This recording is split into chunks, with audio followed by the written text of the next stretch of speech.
Hola, ¿qué tal a todos? Sean bienvenidos a un nuevo video. En el video pasado vimos las causales número 1, 2 y 3 del artículo 159 y hoy día continuamos con la 4 y la 5, ¿o no?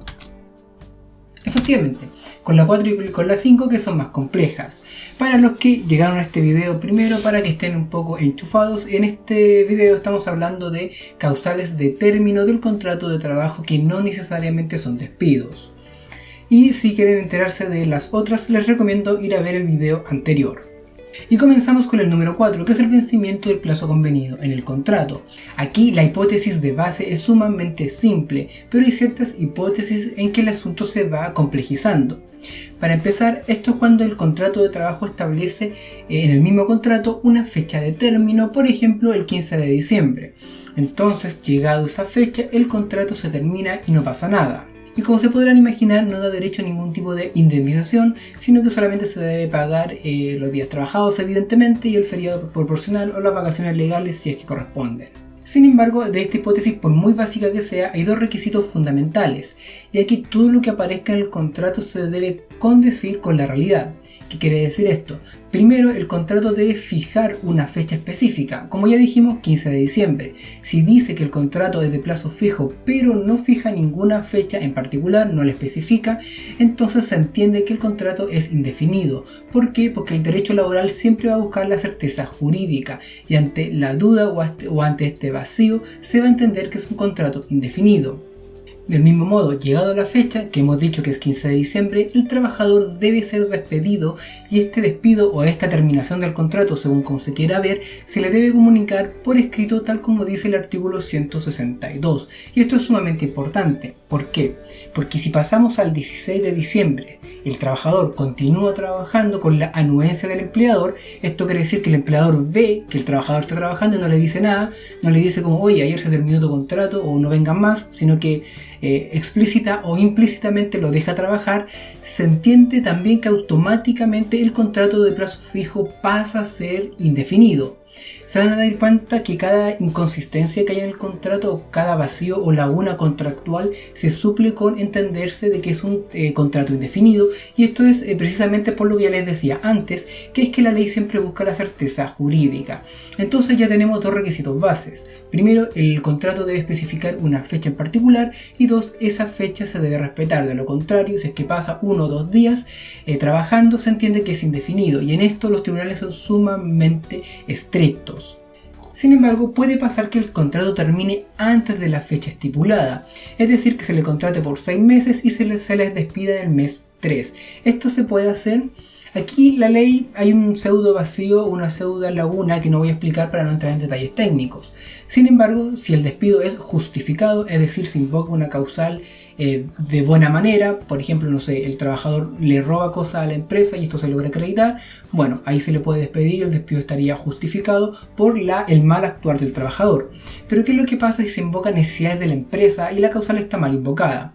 Aquí lo que se puede demandar es el lucro cesante, es decir, que le paguen lo que le corresponde si es que el contrato hubiese terminado. Es decir, que si lo contratan por 6 meses y lo despiden en el mes tercero y se demanda el lucro cesante y se gana la demanda evidentemente, le tendrían que pagar los 3 meses que restaban para que terminase el contrato.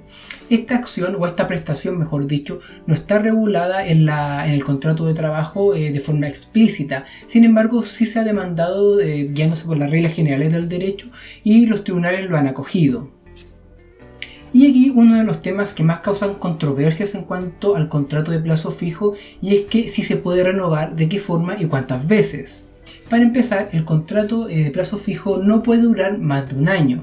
O tratándose de gerentes o personas que tengan un título profesional o técnico, la duración no podrá exceder de 2 años. O sea, esos son los dos topes, 1 o 2 años según corresponda. Segundo, las renovaciones de plazo fijo. Aquí la ley es súper específica y súper clara. La segunda renovación convierte el contrato de plazo fijo en contrato indefinido. Sin embargo, la gente se confunde porque tiende a contar mal las renovaciones. Entonces lo vamos a dividir en 3 instancias. La primera instancia es la contratación. Te contratan por un periodo de 6 meses y hasta ahí el contrato de plazo fijo. Luego viene una segunda instancia o una segunda etapa, que es la primera renovación, y te lo renuevan por otros 6 meses. Ok, el contrato sigue siendo de plazo fijo. y luego se acaban esos 3 meses. ¿Y qué es lo que pasa aquí? Según la ley hay dos opciones: o lo despides por el término del plazo convenido, que es la causal que estamos viendo, o pasa a ser indefinido. No se le puede renovar por una segunda vez. ¿Qué es lo que usualmente pasa? Que se le renueva por una segunda vez, y según la ley esta segunda renovación se entiende que pasa a ser indefinido, es decir, se le puede renovar una vez, ya la segunda automáticamente pasa a ser indefinido. Entonces a veces la gente se confunde porque cuentan mal los plazos, porque claro, técnicamente hay dos contratos: el contrato que firma originalmente y el segundo, que es un anexo. Claro, son dos contratos, pero la renovación es una. ¿Me entienden? Por ahí va la confusión. Lo que tienen que tener claro es que segunda renovación equivale a contrato indefinido. Por ende, si ya le renovaron el contrato una vez, ya terminadas ese plazo, tienen dos opciones: o despedirlo aplicando esta causal, que es la número 4 del artículo 59, o transformarlo en indefinido, porque si lo renuevan, o sea, si lo renuevan por un plazo fijo, va a ser indefinido igual. Así que básicamente esas son las dos opciones. Y eso es todo en cuanto al contrato de plazo fijo. Sin embargo, me gustaría terminar haciendo un análisis o un comentario más que nada. Por alguna razón, en este tipo de cuestiones contractuales se han ido como automatizando, y si se fijan, casi siempre se contrata por 3 meses y se renueva por otros 3, lo cual está bien. Pero ¿qué es lo que pasa? Al transcurso de 6 meses, dependiendo del tipo de trabajo, hay algunos que son más complejos que otros, o hay algunos que requieren más confianza por parte del empleador hacia el trabajador. Entonces a los 6 meses no logra dilucidar si todavía vale la pena contratarlo, ya sea por las capacidades del trabajador o por el momento económico por el que está pasando la empresa. Y entonces dice: pucha, si le cancelo el contrato, voy a perder al trabajador, pero si le renuevo el contrato por segunda vez pasa a ser indefinido, todavía no estoy seguro, qué sé yo. Y yo les recuerdo que el plazo máximo para el contrato de plazo fijo es de 1 año, contando todas las renovaciones. Y no todas las renovaciones tienen que ser igual. Es decir, si el primer contrato de plazo fijo es por 3 meses, el segundo puede ser por 3, por 4, por 5 o por 6. O incluso pueden hacer 2 contratos de plazo fijo por 6 meses y estarían dentro del periodo del año. Y 1 año es un tiempo suficiente como para saber si el trabajador es idóneo para el cargo y tener una visión, digamos, un poco más certera del estado económico de la empresa y si es que se puede contratar o no. O como les digo, el primer periodo puede ser de 6 meses y ya el segundo de tercero. Entonces, muchas veces se hacen 2 contratos de 3 meses porque los formatos de internet vienen así, entonces se ha ido automatizando, y esto es más que una recomendación para los empleadores que vayan jugando con esto, porque bueno, estarían respetando las leyes, estaría todo dentro de lo legal, y también en ciertos trabajos y ciertas empresas, sobre todo en las pymes, es importante que el empleador tenga cierta certeza de que puede confiar en el trabajador. Entonces, no automaticen eso, no se guíen tanto por los formatos que ven en internet y jueguen un poco con eso, con los márgenes que le da la ley, siempre respetando todos los requisitos y los plazos que yo he ido comentando.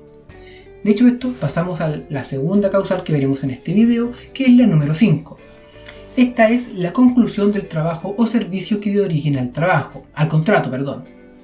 Esto es básicamente, esta es la causal que aplica cuando se hace el contrato por obra o faena.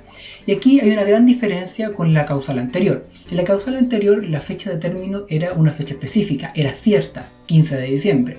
Aquí no, aquí te contratan por una obra. ¿Y cómo definimos cuando empieza o termina una obra? Y eso es un despelote total. Y este contrato se da mucho en la construcción o en las obras, y esto siempre es un caos. Pero desgraciadamente no hay una manera como objetiva de medir cuándo comienza o termina una obra. Por ejemplo, me contratan por el hito H15, estoy inventando números y letras. Y el hito H15 comprende, qué sé yo, la pavimentación de la calle 1 hasta la 100. Entonces yo con mi grupo empezamos a trabajar en la 1 y ya, se termina de pavimentar la calle número 100 y automáticamente se entiende que el contrato terminó y me tienen que informar esto por una carta escrita según el artículo 162, como ya vimos. Eso en teoría. En la práctica, como se imaginarán, todo es mucho más complejo. ¿Por qué? Porque aplican las dos mismas requisitos fundamentales que la causal anterior. Y es que el hito que se marque en este ejemplo hipotético que estoy inventando, el H15, tiene que ser real, tiene que condecirse con la realidad. ¿Por qué? Supongamos que el hito H15 comprende la pavimentación de la calle de la 1 a la 100. Y luego el empleador dice: bueno, ya se pavimentaron la calle de la 1 a la 100, así que te despido aplicando esta causal, todo bien. Pero ¿qué es lo que pasa? Muchas veces cuando me despiden por eso, yo ya empecé a pavimentar las calles de otro bloque o ya me asignaron otras tareas. Entonces en el fondo no solamente trabajé para esa obra en particular o para ese hito, sino que también para otras obras que son etapas posteriores. Entonces ahí la realidad no se condice con el contrato y la sanción, como ya se imaginan, que sanción entre comillas porque no es sanción, pero la consecuencia, como ya se imaginarán, es que el contrato se entiende como indefinido. Lo mismo pasa que ahora asumamos que la realidad sí se condice con el hito, es decir, yo empiezo con pavimentando la calle 1, termino pavimentando la calle 100 y ese mismo día se acaba el hito y todo bien. Pero al día siguiente yo voy a buscar, qué sé yo, mi herramienta, mi carta de despido, mi finiquito, mi cheque, y me dicen, no, mejor que hay algunas calles por pavimentar de otros bloques, sigue por ahí por mientras. Pasa exactamente lo mismo. Si terminado el hito o la hora para la cual me contrataron yo continúo trabajando, automáticamente el contrato pasa a ser indefinido. Y si por ejemplo me contratan para una obra, como les digo, aquí es más difícil de dimensionar un tiempo específico, pero supongamos que la obra se demora 6 meses y supongamos que esto es súper cuadrado y objetivo, o sea, la obra se demora 6 meses y punto. La realidad nunca es así, pero para el ejemplo lo vamos a ver así. Y me despida el mes tercero. Cuando la obra todavía no termina, pasa lo mismo que en el caso anterior. Si es que el despido está justificado, por ejemplo, yo falto una semana y no justifico mi falta, bueno, está bien que me despidan y hay una causal legal que se puede aplicar de buena manera. Si es que aplican una causal, por ejemplo, necesidad de la empresa y está mal aplicada, lo mismo puedo demandar los sueldos que corresponden a los tiempos que no voy a trabajar, que sería desde el mes cuarto hasta el sexto, y como ya les dije, esto no está explícitamente en la ley, pero se demanda como lucro cesante y los tribunales lo han aceptado. Y un último detalle, esto en verdad es un tema mucho más específico, pero prefiero pasarlo por alto de momento para no alargarme tanto. Y es que, por ejemplo, si la obra para la cual yo fui contratado termina, me pueden despedir con la carta de despido, pagándome todo lo que corresponda, y me pueden volver a contratar, un contrato completamente nuevo, para otra obra, digamos, otro hito dentro de la misma obra, u otra obra dentro del mismo empleador. Esto sí se puede hacer, pero si se hace de forma reiterada, es decir, me terminan un contrato e ipso facto me comienzan otro, se termina un contrato por obra, ipso facto comienza otro y así sucesivamente, también se puede entender que el contrato pasa a ser indefinido, ya que cada uno de estos contratos por obra en el fondo estarían disfrazando una relación laboral continua, y esto ya se tiene que demandar en tribunales y queda a criterio del juez porque depende cada caso a caso.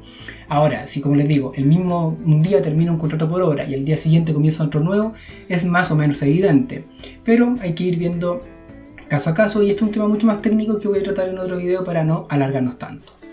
Y nos queda una última causal, habían dicho que eran 2, pero eran 3. Y esta también es igual de interesante y un poco larguita, así que también voy a intentar resumirla. Y es el caso fortuito o fuerza mayor. Esto está definido en el artículo 45 como un imprevisto que no es posible de resistir, como por ejemplo un terremoto, o también un acto de autoridad ejercido por un funcionario público. Son cosas que no podemos prever. Y el caso fortuito o fuerza mayor debe ser inimputable, es decir, que provenga de una causa enteramente ajena a la voluntad de las partes, en otras palabras, que no sea culpa ni del empleador ni del trabajador, que sea imprevisible, que no se pueda prever, bastante obvio, y que sea irresistible, es decir, que no se haya podido evitar ni aun en el evento de oponerse a las defensas idóneas para lograr el objetivo. Entonces creo que ya había dado un ejemplo en un video anterior a raíz de otra cosa, pero lo voy a clarificar dando un ejemplo en que esta causal está mal utilizada. Por ejemplo, había un local de sushi en el cual las ventas estaban bajando, producto primero del estallido social y luego de la cuarentena y qué sé yo, y quisieron o invocaron, ya no me acuerdo, esta causal porque tanto el estallido social como la cuarentena eran hechos imprevisibles. Sin embargo, esa causal está mal aplicada. Ahí lo que correspondía era las necesidades de la empresa, ya que el motivo directo del despido fue la baja de las ventas, no el estallido social propiamente tal. ¿Cuándo estaría bien aplicado el caso fortuito o fuerza mayor? Por ejemplo, que en este mismo local de sushi hay un desperfecto técnico y la cocina explota. El cocinero de sushi no puede cocinar porque no puede, no pudieron prever, asumiendo que no se pudo prever, que no fue culpa de ninguno de los dos, es decir, que ni el empleador ni el trabajador manipuló eso para que explotara, con esos requisitos sería caso fortuito. Otro ejemplo para que quede más claro. Como les dije anteriormente, el estallido social hizo que este local bajara las ventas y fue la baja de las ventas lo que provocó el despido de las personas. Por eso lo que correspondía era necesidad de la empresa, a mi parecer. Todos estos temas son interpretables. Sin embargo, ¿qué hubiera pasado si en una de estas manifestantes, como vimos que pasó, hubiesen saqueado el local y hubiese quedado inutilizado? Bueno, ahí sí hubiese sido caso fortuito, porque el motivo directo ya no es la baja de las ventas, sino que ahora sí que sí, es directamente los acontecimientos del estallido social. Y lo mismo sucede con cualquier accidente que pueda pasar en el lugar de trabajo, con los requisitos que ya hemos mencionado, que no sea previsible, que sea irresistible y qué sé yo. Así que amigos, con esto terminamos las causales de término del contrato del artículo 159. Las que nos quedan serían las del 160, 161 y 163, que iremos viendo en videos sucesivos, y voy a intentar fraccionarlo en la mayor cantidad de videos posible para que cada uno sea bastante corto. Y el último de los videos voy a hablar del despido injustificado, que es que cuando invocan una causal de mala manera o no cumple alguna formalidad, qué se tiene que hacer, cómo se demanda y todo ese tipo de cosas. Si les interesa, síganme en mis redes sociales, Instagram, LinkedIn, suscríbanse a este canal de YouTube y activen la campanita para que les avise cuando suba video, y denle like a este video para yo saber que les está interesando el tema. Y como les digo, el último video de todo voy a, hablar del despido injustificado propiamente tal, que es la demanda que se hace y que es en el fondo lo que a todos les interesa saber. Recuerden seguirme en mis redes sociales para apoyarme en mi proyecto y nos vemos la próxima. Adiós. Y el caso